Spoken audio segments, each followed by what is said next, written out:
एक किसान था जिसके पास बहुत सी मुर्गियां थीं। वे मुर्गियां रोज बहुत सारे अंडे देती थीं, जिन्हें देखकर किसान बहुत खुश होता था। उसी किसान के पास कई कबूतर भी थे। कबूतर अपने घोंसलों में अंडे देते थे और किसान उन्हें भी बड़े शौक से पालता था। लेकिन उन कबूतरों में एक कबूतरी ऐसी थी जो अंडा नहीं देती थी। वो चुपचाप और उदास रहती थी। किसान को ये बात अच्छी नहीं लगी। एक दिन गुस्से में आकर उसने उस बेबस कबूतरी को डांटा और मारकर भगा दिया। वो कबूतरी उड़ते उड़ते एक मुर्गी के पास पहुंची। जब मुर्गी ने कबूतरी को रोते हुए देखा तो उसने प्यार से पूछा। कबूतरी ने अपनी पूरी कहानी उसे सुना दी। मुर्गी का दिल पिघल गया। मुर्गी कबूतरी को अपने घर ले गई और अपने साथ रखने लगी। अब कबूतरी मुर्गी के साथ रहने लगी।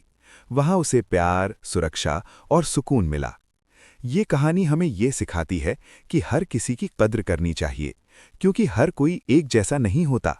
और हाँ, अगर आपको ये कहानी पसंद आई हो तो लाइक और सब्सक्राइब करना मत भूलिए।